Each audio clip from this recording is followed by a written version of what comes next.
It's 2025, and we want to know what things does Coach Hugh Freeze need to get right in this new year for Auburn football.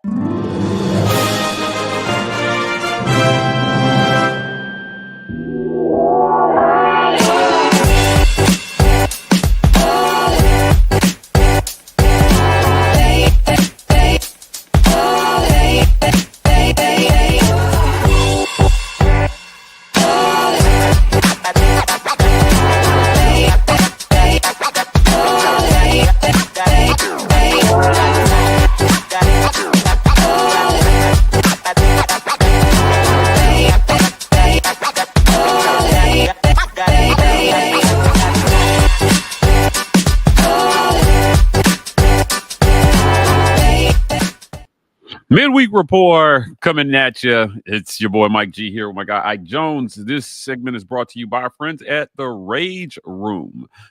Check them out in Opelika at 1510 Second Ave, Opelika, Alabama.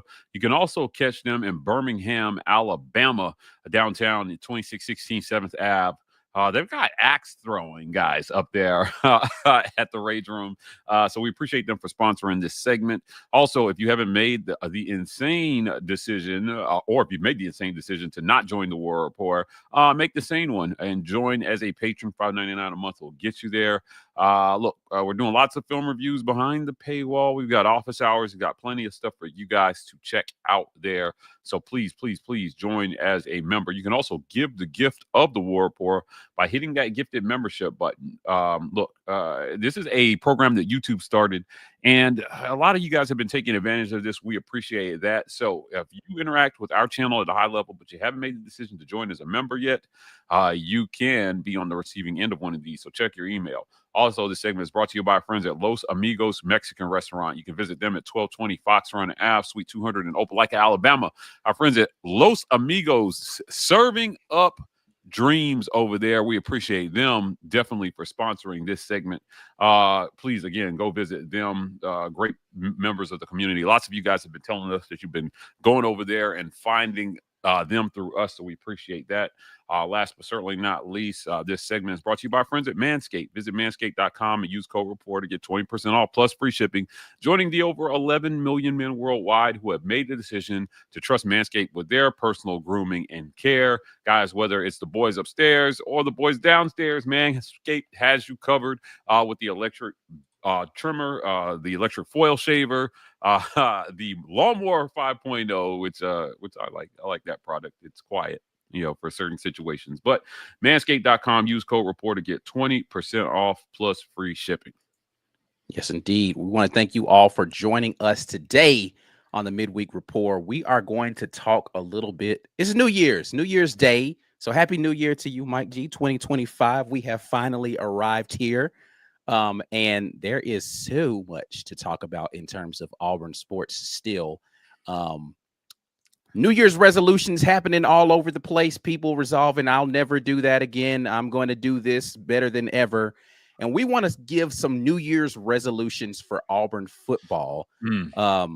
Three things, each of us, we're going to give three things that we think Auburn needs to do in this new year. I'm going to let you start, Mike G, with something that you feel like Auburn football needs to get right in 2025.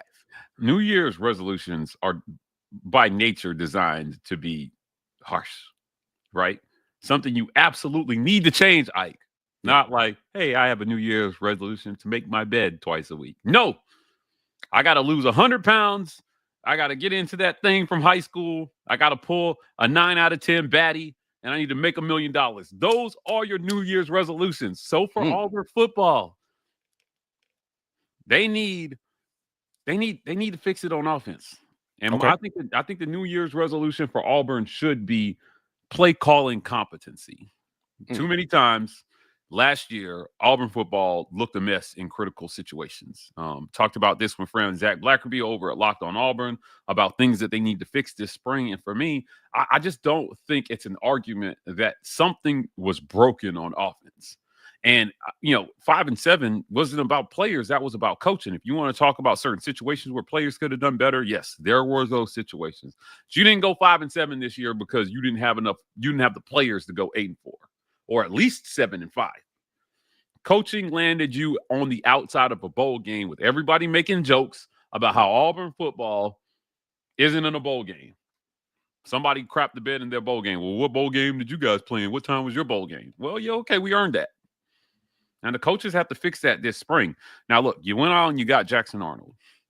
And 2 years of Peyton Thorne, this is the decision you made. Make Jackson Arnold a serviceable SEC QB. Oklahoma ran him 150 times last year. 150 times. I don't know that I want to see that at Auburn, because of what it might mean potentially for our receiver room and opportunities that they may not get if he's running the ball that much. But I think that they have to find a way to run a competent offense here in 2025. It's got to happen. It's year 3, dude. It's got to come together. I feel that offensive competency is definitely something that's been lacking, as we have noted over. It seems like we say this every year. When we're talking about Auburn football, the defense is doing its job. And if Auburn could find a way to score 3 touchdowns, they would win a lot of football games. And it just has not been a consistent enough thing, particularly against Power 4 competition. They just haven't gotten it done. Yeah. I mean, it's been sad. It's been sad what this has come to. And, I'm just going to be a fan for a second here, right? I'm going to take off my analyst hat. I'm going to be a fan. I'm just tired of hiring offensive coaches, offensive coach after offensive coach, for offense to be the problem. Right? They got to get organized. I did my postseason download with these players, and again, I'm not going to betray their confidence, but I will say that I think it's fair to say that they just need to get organized on that side of the ball.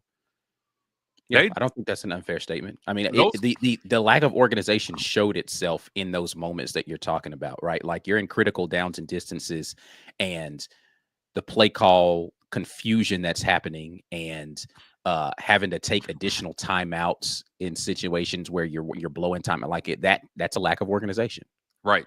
So that's where you're at. If you're Auburn, you've got to get it together offensively. Hugh Freeze, call plays or don't call plays. Right. There was a thread over on the barn, or, about some guy, or maybe it was on Instagram comments. It was someone saying, well, how many times are you going to ask Hugh Freeze about play calling in the press conference?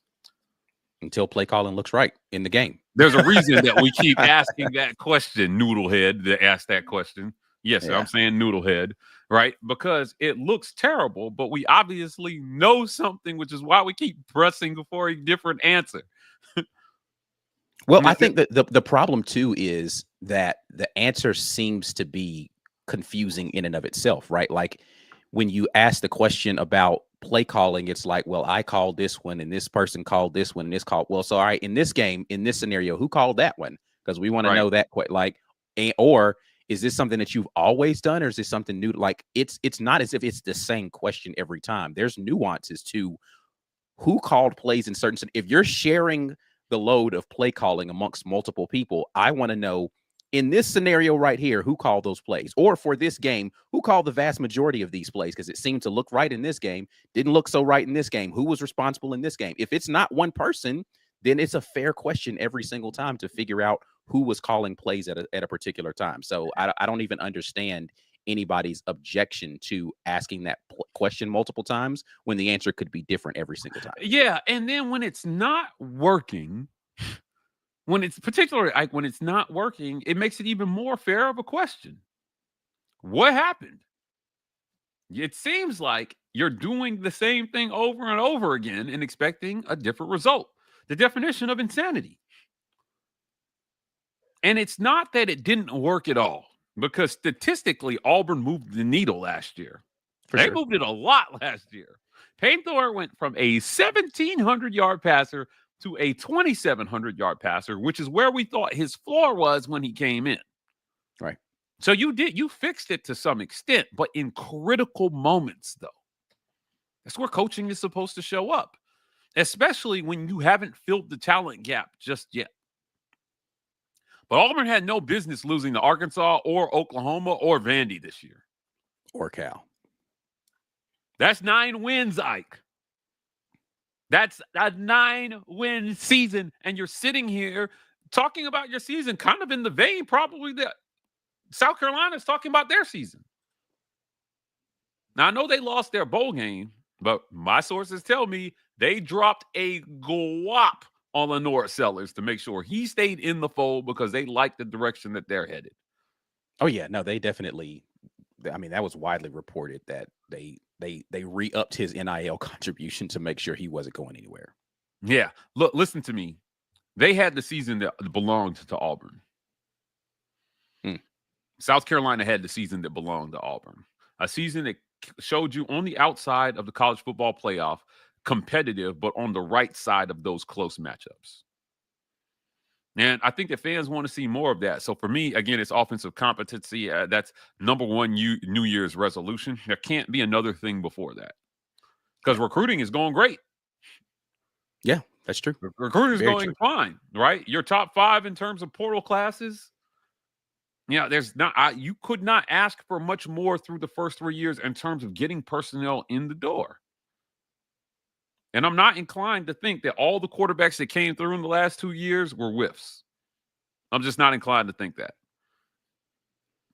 So, well, I'm inclined to think it because my number one is going to be quarterback play because I need to see it be better this year. I'm sorry. I need to see better execution from the quarterback this season. And now that does have a lot of that has to do with how the plays are. I was very adversarial to year one play calling for the quarterbacks and how they were being utilized. Did not feel like it fit the number of runs you're asking a quarterback to do that is a passing quarterback, even if he's athletic enough to make some of these plays. Didn't like it. In year 2, I felt like there needed to be better use of the talent around Peyton Thorne to get the ball out of his hands more consistently. I felt as if he was a guy that should have been, I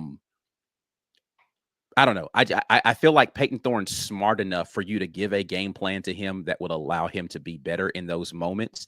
Because some of what you're talking about, that organization of what play calls are happening or putting the situation in his hands in some of those scenarios and the decisions that were being made, I feel like you need to have, though, better situational awareness from your quarterback in some of those moments to be able to get the ball out of his hands more quickly and he be able to lead you in those moments, regardless of, because when you're talking about the South Carolina team, I don't know that they had amazing play calling, but they had amazing quarterback play. Lenore Sellers saved them in a lot of instances where the blocking wasn't right. The wide receivers maybe didn't get open, and he just found a way to go make a play. And if you're going to have the issues that you're talking about with the play calling, then you got to have a QB that's going to get you right. You can't have both. You can't have a quarterback that's going to fail you on one side and play calling that's going to fail you on the other. You need one or the other. Preferably you have both of them right. That's where I was going to go. It's got to be one or the other. Yeah. So if you don't have the play calling, go out and get a dude at quarterback. Don't go get a game manager. Go get yourself a game breaker at quarterback. Correct. Break the bank. And I'm hoping Jackson Arnold can be that guy from an athletic standpoint. I've watched his film. He's got the arm and the legs to be able to do that sort of thing. But I think that you have to put him in the right kind of situations or you're going to get a repeat of what you got at Oklahoma. But the talent around him, based upon the injuries. Now, I think the roster at Oklahoma was fine, but the injuries put you in a situation where you're not going to be able to get the best out of Jackson Arnold because you don't have the offensive line in front of him. You don't have the wide receivers that threaten the defensive backs for the other team on a consistent basis. And because your offensive line isn't good, you don't have a run game either. So their offense was inept, but I don't think that was a talent issue so much as it was an availability of talent issue. Hopefully Auburn has solved a depth issue so that they don't run into that situation again, because Jackson Arnold's not going to be able to overcome playing with third string guys in front of him. That was shown at Oklahoma, but the first string of guys that they have right now for Auburn, particularly at wide receiver and now coming into fold for the offensive line, should be good enough to put a talented guy like Jackson Arnold in a position to be able to go out there and make some plays. I want to see Jackson Arnold be a playmaker for Auburn this year. I want Cam Newton to give the playmaker stamp to Jackson Arnold, not the game manager stamp. Is he already that guy, though? Is he already a guy who can do that sort of thing? Yeah. Is he already that guy? This has been a talk from the athleticism standpoint. Absolutely, he's that. Okay, guy. yeah. Because here's my thing. It's been a talking point amongst fans on social media about Jackson, right, and what he can do, and on whether he's already that guy, or do you need this coaching staff to make him that guy, right? Is Auburn the system where he becomes that guy? Yeah, I mean, here's my thing. He's a People who former are that- 5-star quarterback. Yeah, but my thing is, people who are that guy, system be damned, they're going to go out there and make plays. All right. Now you can hinder their ceiling, but the floor is going to be what it is, and that floor is relatively high when you're that guy. Right? Okay. Again, I don't know that the South Carolina system did anything for Lenore Sellers. I think Lenore Sellers is just a gamer, and so you put him in a system where he's going to be out there and make plays. He's going to go out there and make plays. It is what it is. But could that system have hindered him a bit because they didn't call the right play here, didn't call the right play there, don't have this right offensive lineman here, blah, blah. Yeah, absolutely. There are things that limit any person, no matter how good you are at the quarterback position. Tom Brady went to Tampa Bay and looked like crap the first couple of games. And he was like, y'all aren't running the right system for me. They went back and they said, all right, well, Tom, what things do you want to do? And they figured out how to put a system in place that was beneficial for what Tom liked to do. They started winning games, ended up winning a Super Bowl with him there, right? So, and he's widely considered the greatest quarterback to ever play in the NFL.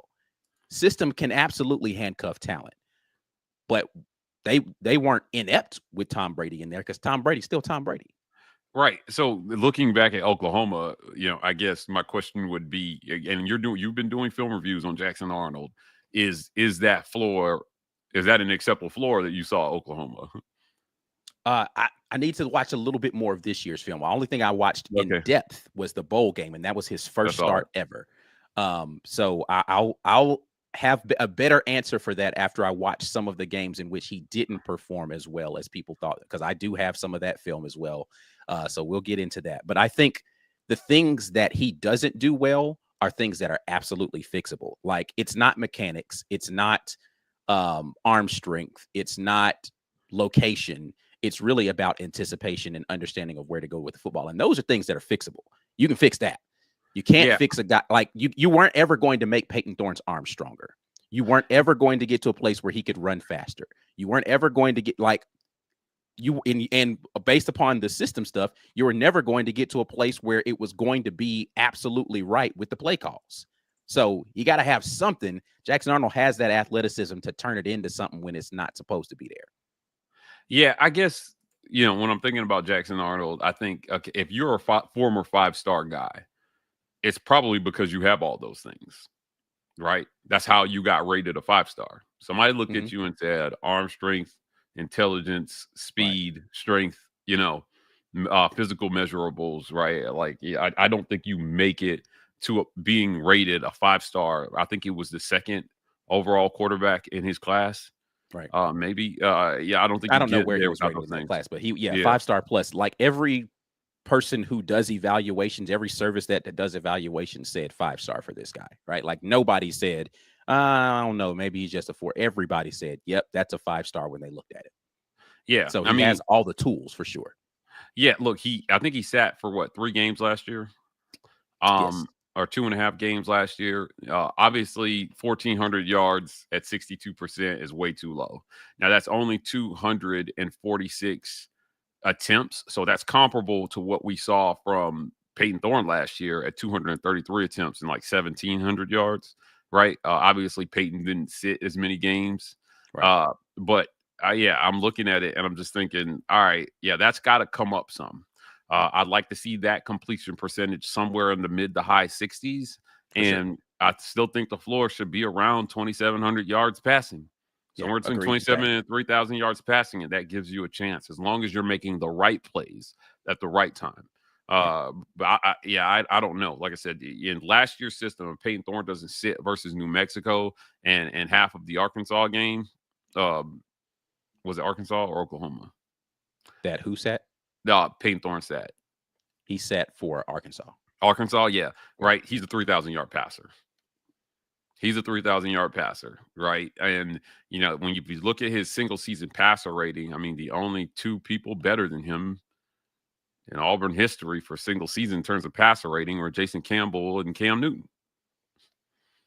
So yeah, situationally, I think, you know, he can, maybe he helps you, maybe he makes the play where, you know, hey, maybe he gets you out of a bad call.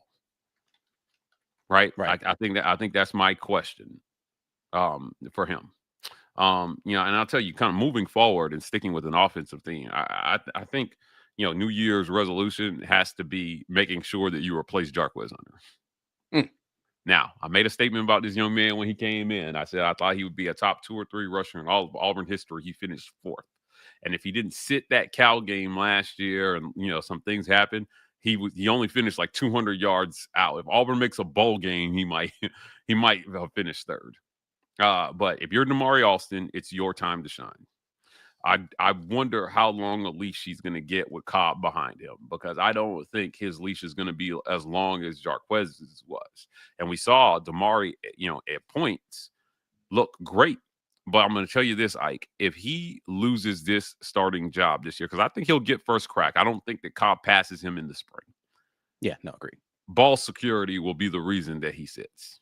Yeah, that's literally, when I look at his game, that's the only flaw that I can point out. I think that he runs the ball with passion, right? Like he's going to break some tackles for you.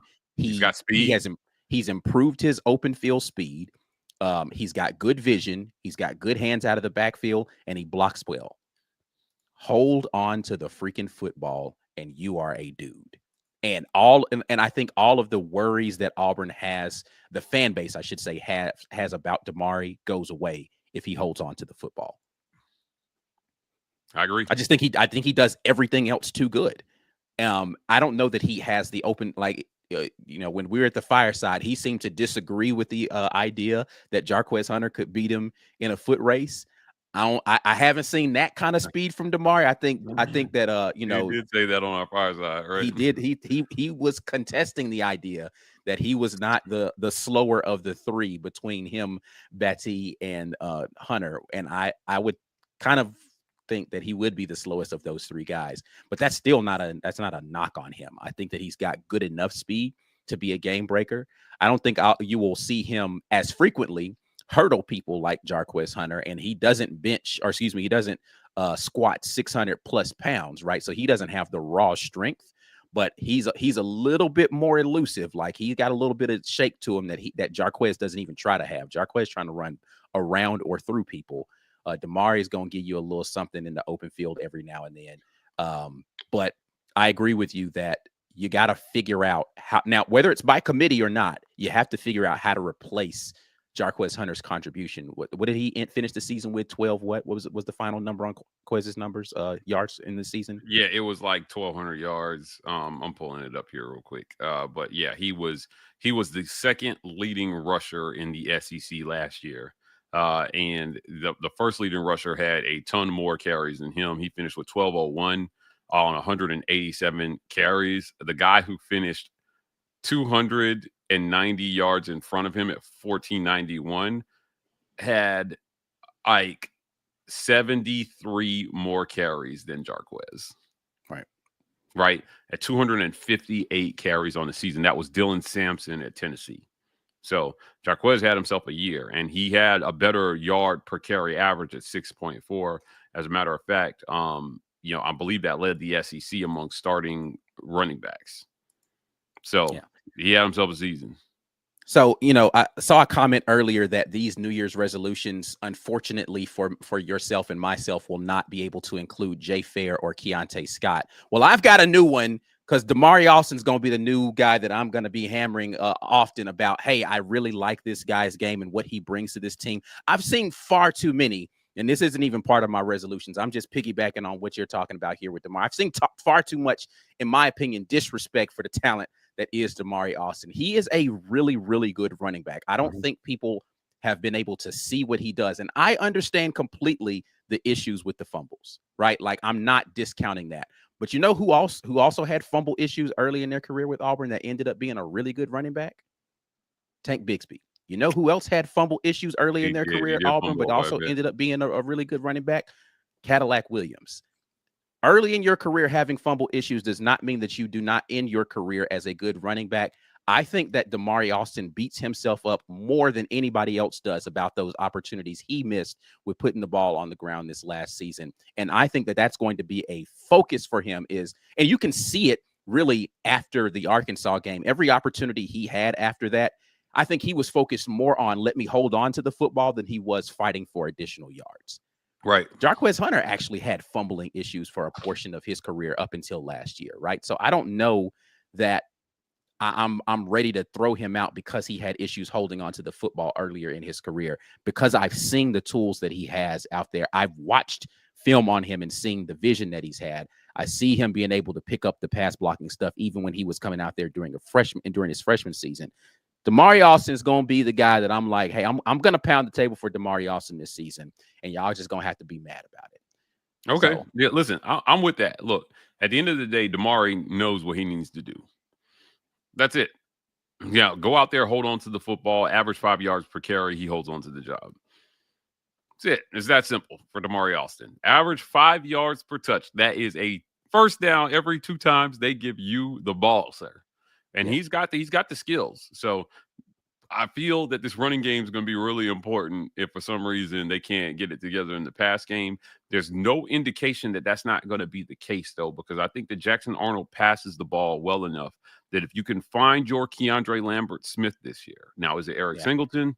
Right? Like, does Perry Thompson step up? You've got Malcolm Simmons there. You've got Cam Coleman. You got a hell of a wide receiver room. Literally no excuse. Yeah. Literally. Like, I promise you, and you said this last year, and it was true last year, and it's going to be even more true this year. I don't want to hear anything about this wide receiver room. If you're not getting it done through the air, it ain't because you didn't have the wide receiver talent. That's not a thing.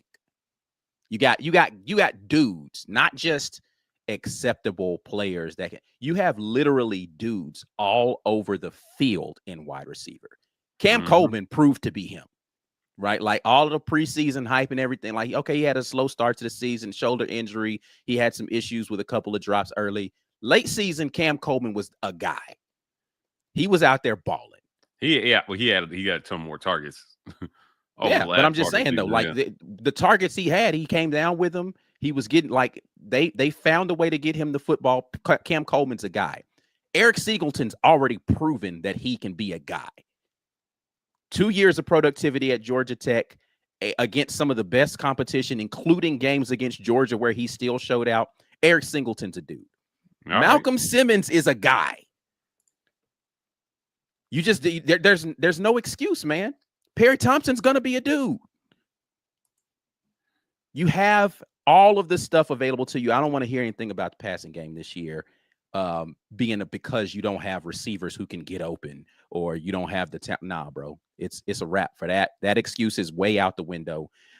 So which means that if your quarterback can be what you said, 65% and above, you should be able to balance it out with a good run game. And Damari Alston, Jeremiah Cobb, Alvin Henderson, those guys should be able to come out there and eat as running backs. So you should be able to reproduce what Jarquez Hunter has, even if it's by committee. I think that 22 to 2,500 yards combined in that running back room should be like a floor. Yeah, just want to make a note about Eric Singleton. He had 200-yard games last year versus Virginia Military Institute against VMI, 102 yards, and NC State, 106 yards, 5 catches for 106 yards. Against Georgia, 8 catches for 86 yards and a TD. He averaged 10 yards per catch. Eric Singleton can be that guy, right? Because the stats feel very Keandre Lambert-Smithish. I wonder if you need those extra 40 to 50 passing attempts, I think, though, to get the ball to everybody. It's a lot of football to go around between Cam Coleman, Perry Thompson, Eric Singleton, and Malcolm Simmons, I think. And you still got Bryce Kane kind of waiting in the wings there. You're going to have to sling the ball. You got 3 really good freshmen, the Smith brothers plus Sam Turner. Like, you've got guys, bro, all over this freaking room. Just come on, man. Come on, man. Can we get some offensive freaking explosion as well as staying on the field more than, 3 and out every now and then? All right, we're going to take a quick break because we still have a couple of more resolutions. I got to give my second one, and then Mike and G and I are going to both give our third one. But you are watching the midweek report. Take a quick break. On the other side of that, I'll give my second New Year's resolution, and we'll get to your comments here. Let's get to that. This edition of the War Report is brought to you by our generous sponsors. The Opelika Rage Room in Opelika, Alabama. The Rage Room is a place where anger and stress find their ultimate release. Call or text 334-777-6688 to set up a session today, or check them out online at opelikaRageRoom.com. Golden's Cast Iron. Whether you work out, grill out, or chill out, you deserve the best life possible, and Golden's Cast Iron is here to provide the tools to help you do it. Check them out at goldenscastiron.com.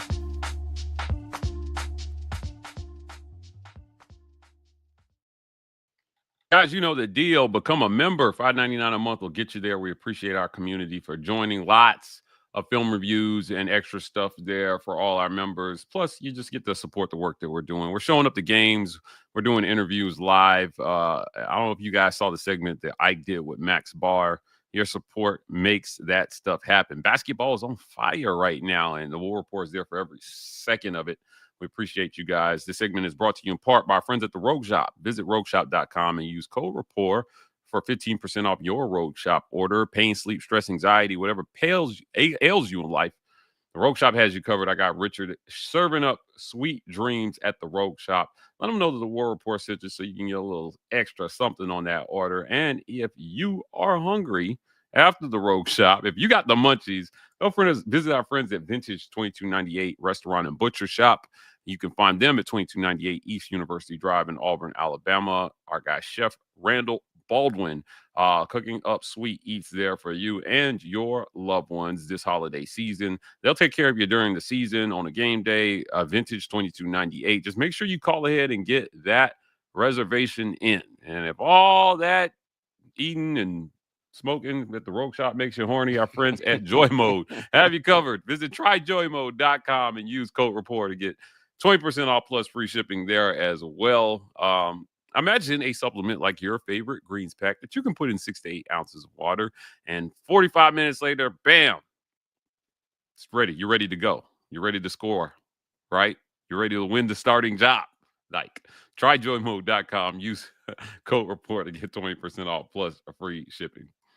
Yes, indeed. Appreciate everybody who is out here doing the Lord's work in these comments, because we have our guy Fire Freeze gifting 20 War Report memberships. And he says that Happy New Year. Keep up the good work while I'm gone. I'm not sure what that means. I don't know if he clarified where he was going, but, you know, hopefully, you know, safe travels to wherever you're going to be. He's getting fired. That, you know?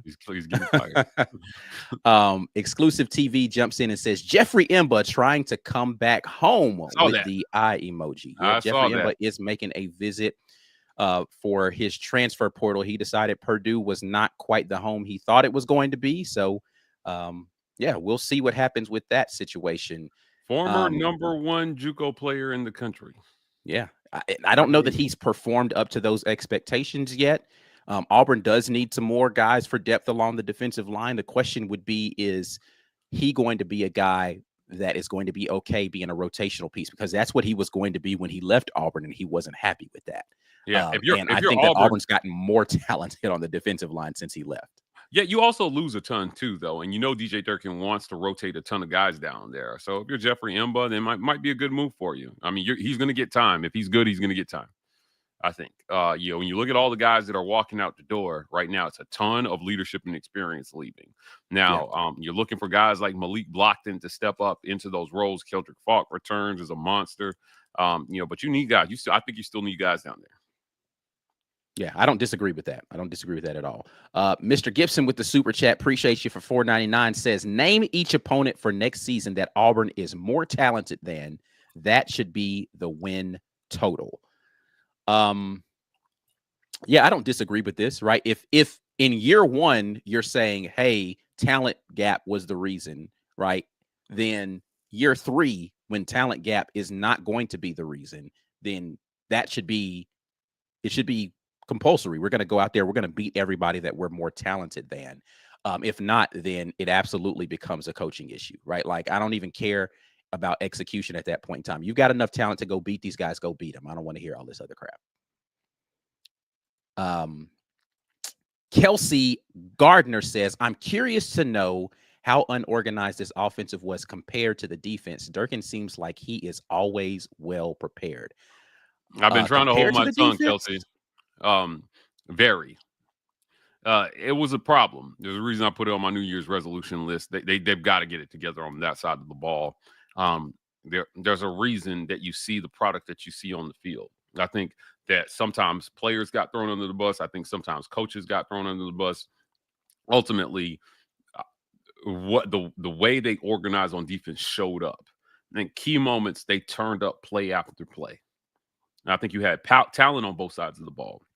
But, conversely, on the offense, you didn't see that in key moments. You saw disorganization. You saw coach and quarterback go in front of the media and say, wasn't my fault. And coach said, I called this play. And regardless of who was right or wrong, they were not on the same page. Right. And that's why you have to get organized. So I don't feel like that's a fantastical statement. I don't think that I'm outing anybody, Ike, with that statement. I just think at the end of the day, get organized. They were organized on defense. They were not on offense.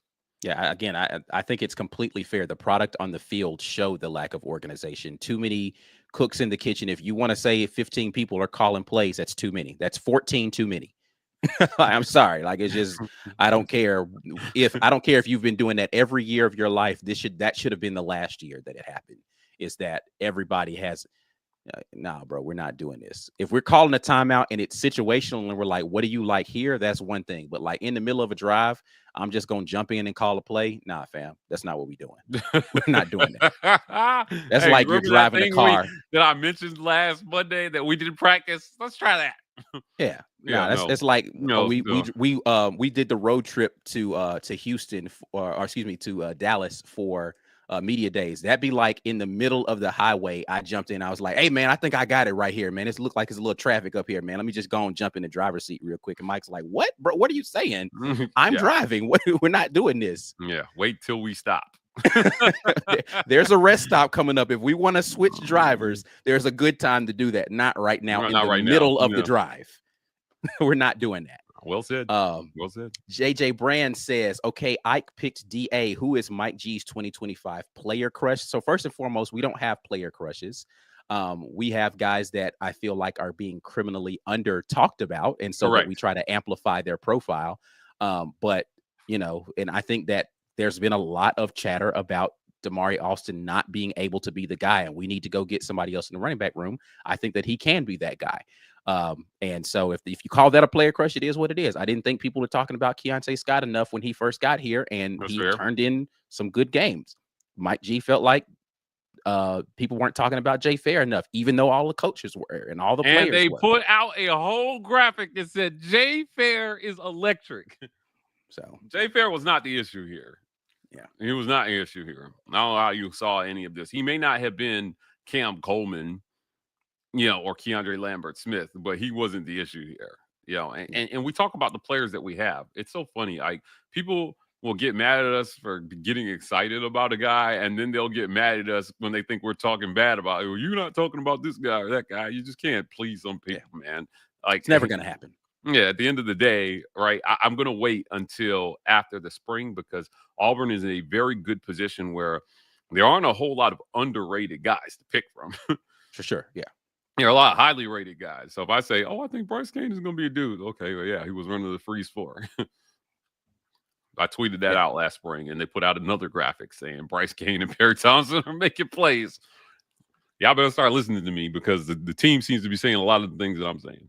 I mean, it's not as if we don't talk to players and coaches all the time to have this information. All the time, yeah.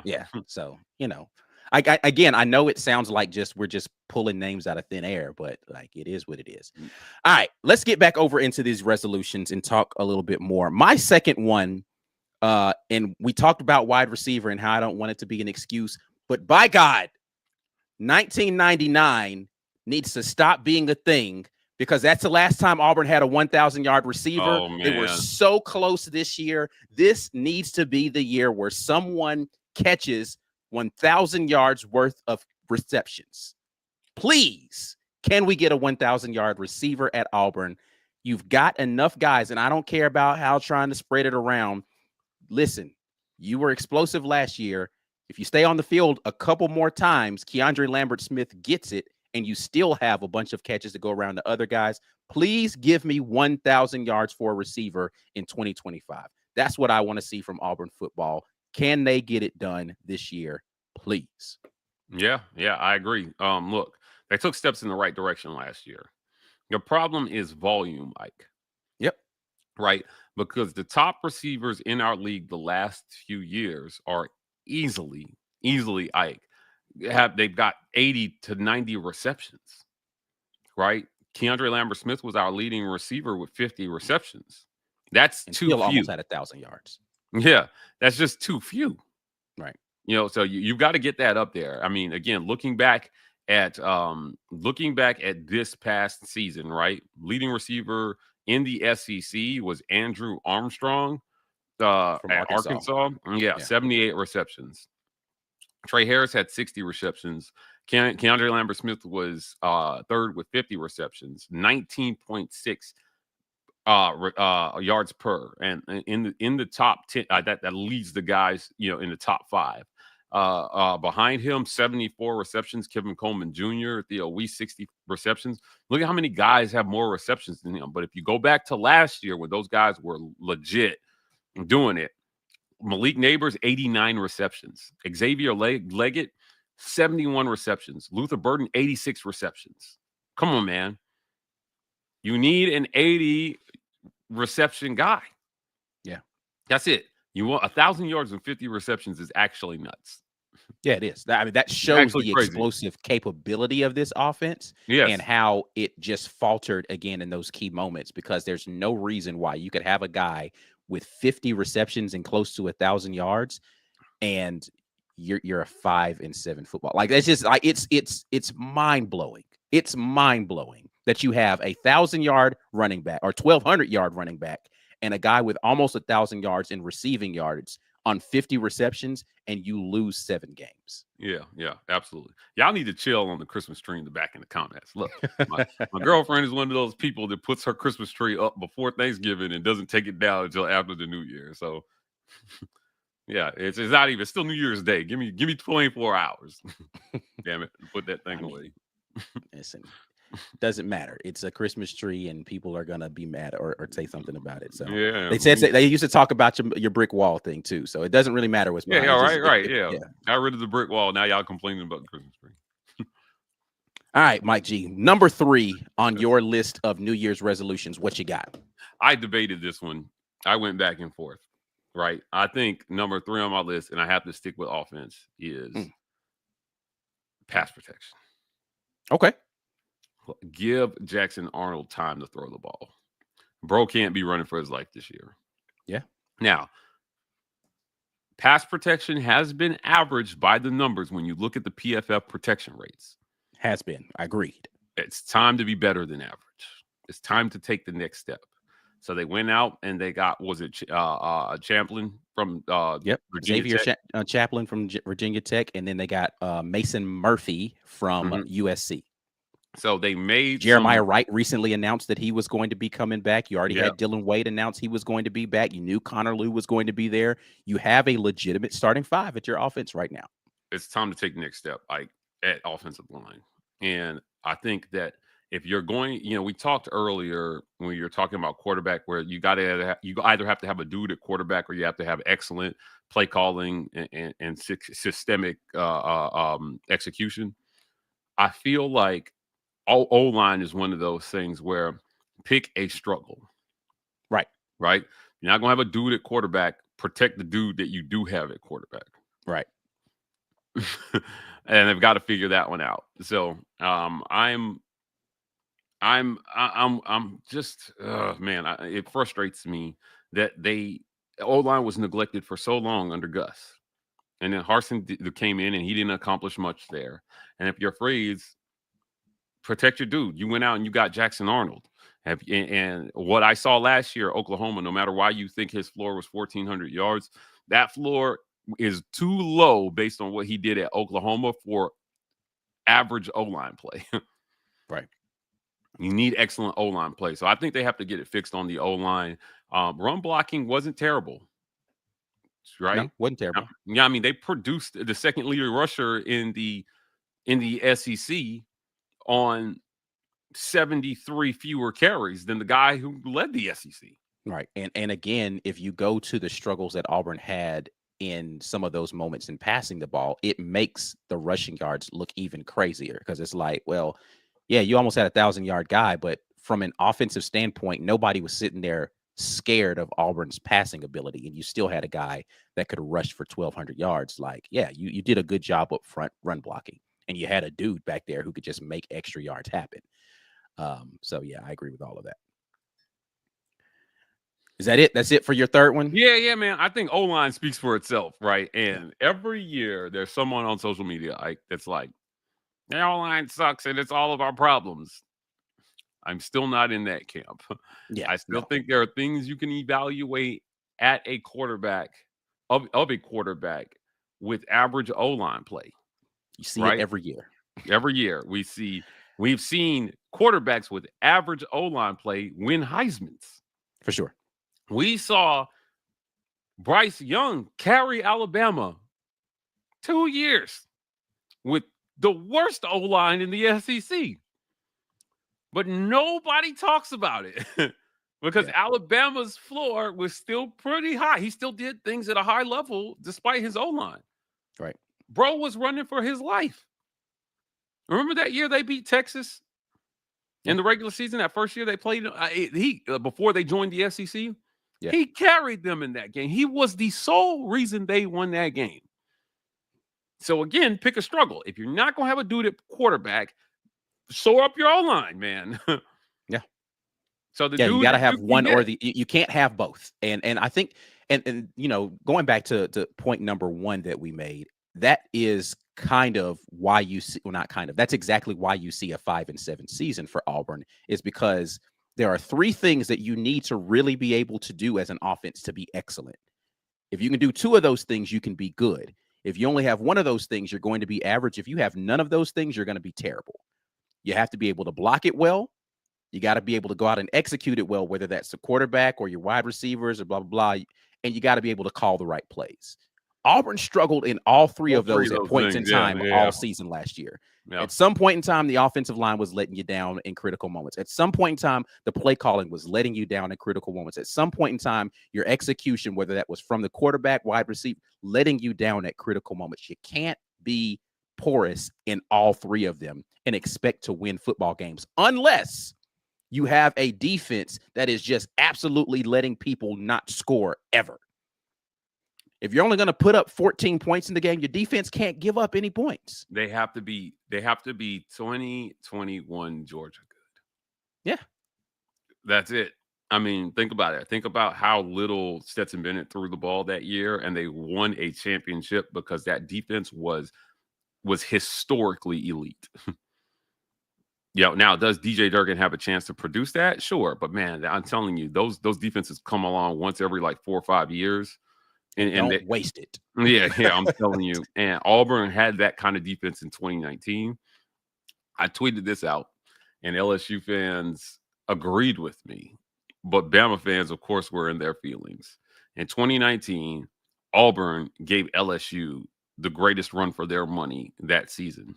They finished 2019 as the highest scoring offense in college football history.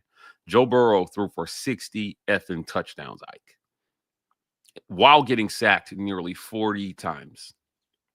And in that Auburn game, they absolutely got after him and lost that game 23-20. Now, I get that it was a high-scoring, high-flying game in Tuscaloosa, but let's be clear. LSU was in no danger of being stopped by Bama's defense in that game. No. None. No. Zero. Joe Burrow was doing whatever he wanted. They stayed in it because, Jalen Waddle and Devontae Smith and Bryce. No, I'm sorry. They had a dynamic. Yeah, they had a dynamic offense that could go out there and put up points, but LSU was dog walking them for a large portion of that game. Yeah. So, I mean, you had a championship defense in 2019. That's my point. You wasted it with historically bad offense, and you still beat Bama. Right? Because your historically good defense scored twice. Right. 2 touchdowns. Yeah, 2 touchdowns so you could win by 3 points. All I'm saying is, if you, like you said, I agree with you. If you're going to have a historically good defense, you need at least average offense. And, yeah, or you're going to have an extremely frustrating season, 2021 kind of season where it's like, bro, there's no reason we should have lost. Like as good as that defense was in golly, and this is why we get called Bo Nix haters so much, because we're watching this defense be amazing game in and game out. Yeah. And you're watching the offense look pathetic. And it's like, yeah, okay, yes, we're going to be mad at Gus Malzahn. We're going to be mad at the quarterback. Yes, I'm sorry. Did you watch the games? Did you watch wide open, like the fastest dude in freaking college football get overthrown routinely? I'm sorry. That's frustrating for me. I'm not going to sit here and be happy about that. I don't hate the man, but dang, did we not see the same thing during the game? Right. So it is what it is, man. It is what it is. All right, my number 3 on here, because you went offense for all of them, because I did have another offensive one, but it's I did put a defensive one. Defense. It is difficult too, because I want to be fair. Defense has got to get better on third down, specifically third and long scenarios. I want to see Auburn be better at getting off of the field on third and long scenarios, particularly in situations where they're letting teams get first downs because of penalties. That frustrated me a lot last year. Hopefully the mental errors on defense in those scenarios, because again, I don't know what the offense is going to look like just yet because of all of the things that we've already outlined. Love the additions on the offensive line. Are they going to be able to gel, and are they going to be able to stay healthy and make sure that Jackson Arnold's protected?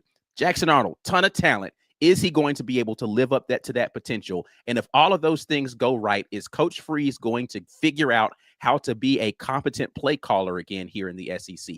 I don't know the answer to any of those things. And because I don't know the answer to that, then DJ Durkin, please save me. Get me a defense that's going to make it hell on every other offense that Auburn faces so that you have an opportunity to win more football games. But that means that you got to get your behind off of the field on third and long. You just have to. You can't keep giving up these third and long situations consistently against these better teams and hope to be able to win those games. So that's what I want to be able to see. Again, the defense was good last year. Really great. I mean, I think they were bordering on great last year. Top 25 defense. I need a top 10 one next year. Give me a top 10 defense that's able to get off the field consistently and make those offenses hate having to walk out there and play on the field, because they got the talent to do it on defense. By God. We talked about all the talent in this wide receiver room. That defense is freaking stacked with talent right now. Go out there and make it a problem for every offense that you face, and I will feel a lot better about Auburn's chances going into the 2025 season. The SEC was a defensive league last year.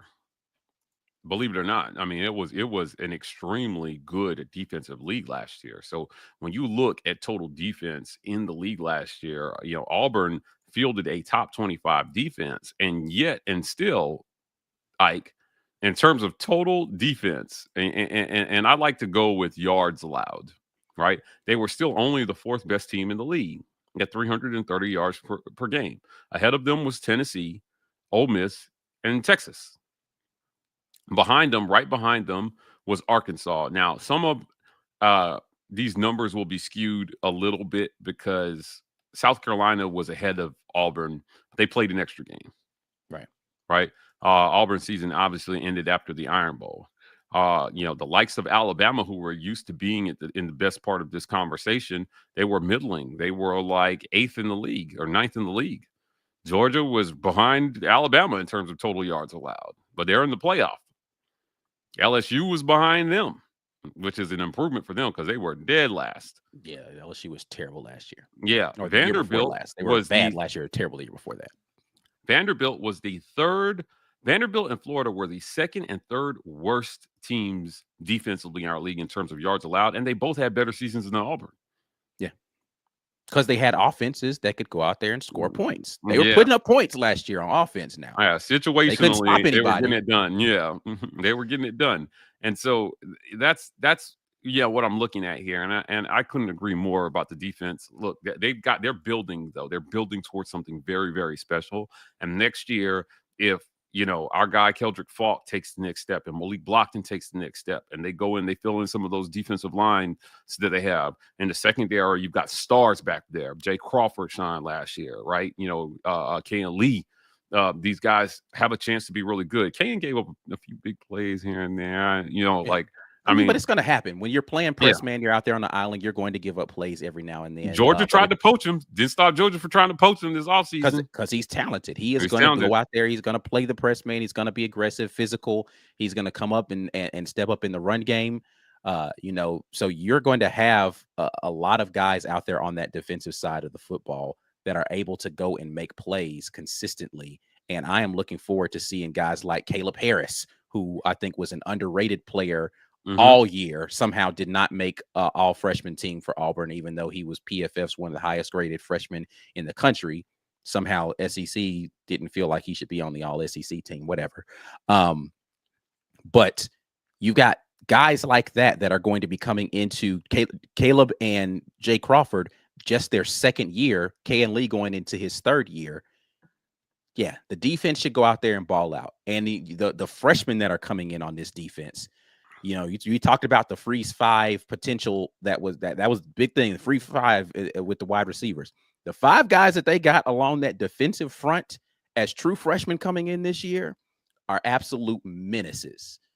And if they're going to be Malik Blockton-esque in their output in their freshman year, then you've got a 8-person rotation up front with Malik Blockton, those 5, Keldrick Falk, and what you have coming back with some of the other guys that it's going to be amazing.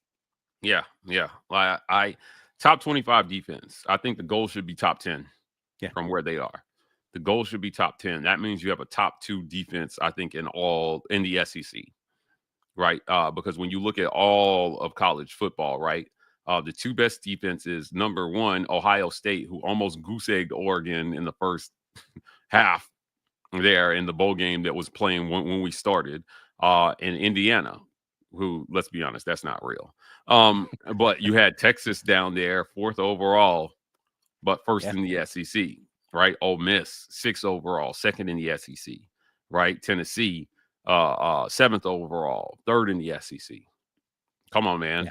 And then that's the conversation you need to be in next year. That the way that, and again, I think you say there's a little bit of smoke and mirrors there with the South Carolina situation. If you can turn into a Tennessee type of defense, though, along that defensive front, and you're in that top 10 conversation, then you should be with a mildly competent offense in the conversation for the college football playoff next year. Yes, I'm saying that.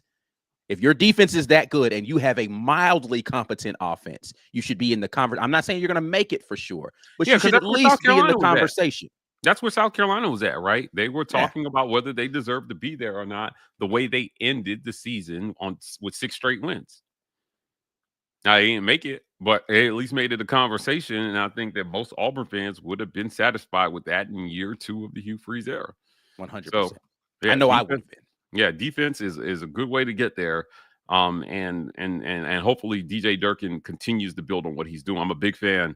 Dude, I've heard nothing but positive things about the way he interacts with players, how he organizes his practices, everything about how DJ Durkin operates. Says, I am going to beat the shit out of you with organization and effort and game planning, and my guys are going to work harder than your guys because I motivate them to do that every single day. That's what every single player has told me. And that's honestly, that's why I've always liked defensive head coaches, because they bring that level. Kirby. Yeah. Listen, his pregame speeches are legendary, man. Like, whoo, I'd play for that guy. Yeah. I ain't gonna lie. I'd play for Kirby. All right. We're going to get to your comments here, and we're going to get out of here. We'll start it off with a super chat here from Austin Majors, who says, how much has the O-line improved with the acquisitions this offseason and the returning players? Thanks, y'all, for all you do, or damn Eagle. We talked about this a little bit already. Yeah. But yeah, I think from a talent standpoint, you definitely got better. I love, the tape of, and we'll get into his tape a little bit more during this offseason Green Name game. Make sure y'all are ready. I do have film on Chaplin and on Mason Murphy. So we got some offensive line film to take a look at this offseason. I'll try to see if we can get some of these offensive line gurus that we know to get in here and talk about that. But yeah, from a talent standpoint, I think that you're going to have it. But offensive line is so much about the unit and not necessarily about the individual pieces. Individual pieces are necessary because if one of them falters and everybody starts to look bad, right? The quarterback is under pressure consistently if one person is just always getting beat. Makes sense. But if you're not on the same page as a unit, then you're not going to be able to be excellent. So we'll see how quickly they gel. And again, health is always going to be a thing there. But I do think that Auburn is talented along the offensive front now. Brad Browning, boy, speaking of Bama, those Locked On Bama dudes were unhinged yesterday. I was screenshotting this and I'm sending it to Blackerby. I think he has to know that his boys over there are wilding. But thank you for this, Brad. I don't go over to Locked On Bama. I'm more of a Locked On Auburn guy. I'm sure they were melting down though, because again, and this was the inevitable meltdown because they were not going to be as good this year. Like I did a whole thread about this. Like, listen, man, it was going to happen. Like you should have braced yourself for it was because you were so intent on being, this ain't going to stop nothing. The board is going to just keep it going. Listen, man, you are replacing the best head coach that has ever graced a college football sideline. There is going to be a drop off from that. I'm sorry. Even with all of the talent that you have on that team, it's going to happen. And 9 games is not a bad season. Calm down. But because you're spoiled, you pitch fits when it's not perfect. And that's your problem. And I am very much looking forward to seeing that arrogance melt away from you every single season as you start to come back down to reality. Yeah, look, I went on Feinbaum and Bammers lost their mind when I told them Kalen DeBoer is not Nick Saban. There's an opening. Hugh Freeze is starting to win the state in recruiting. This thing is a lot easier. You should prepare for mediocrity. And Bama fans went nuts. Welcome to your Kodak moment. And now they're agreeing with you. Yeah. Now they won't come back and say Mike G was right, but they're agreeing with you because now they want to fire the whole coaching staff and talk about bro. I swear I saw on Twitter where a Bama fan was mad because they said that Milroe was too busy pregame shooting videos to be out there warming up. He literally stopped at the edge of the tunnel, stopped, and for 30 seconds had his head down doing like a little prayer thing that he does every single game. I saw it.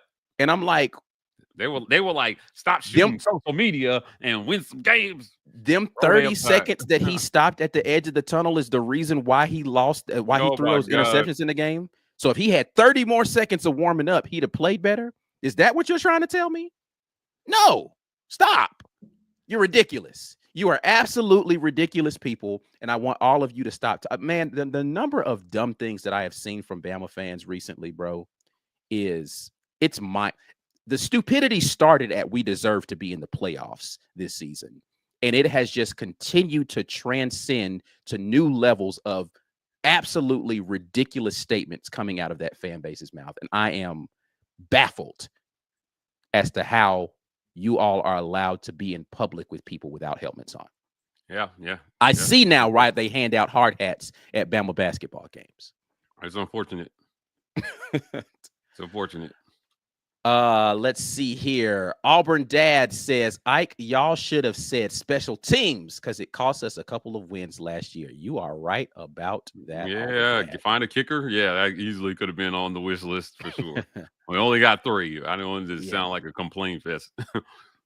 Yeah. But yes, special teams, absolutely, from punting to field goal kicking to penalties on kickoffs to the list go. Now, fortunately, they did a pretty good job in kick coverage last year where you didn't see a bunch of, crazy returns happening consistently.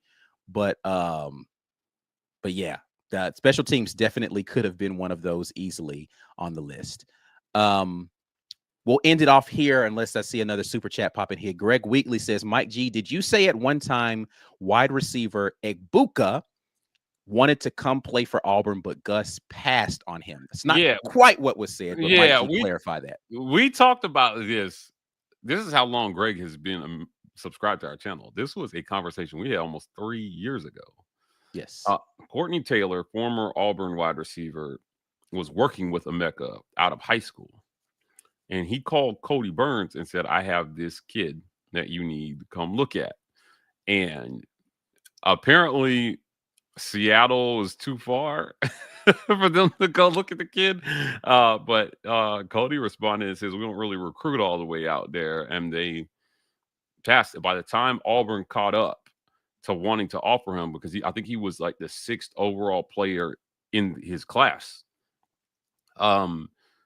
He was like, yo, he said, Coach, Auburn got into the fray too late. It's too late.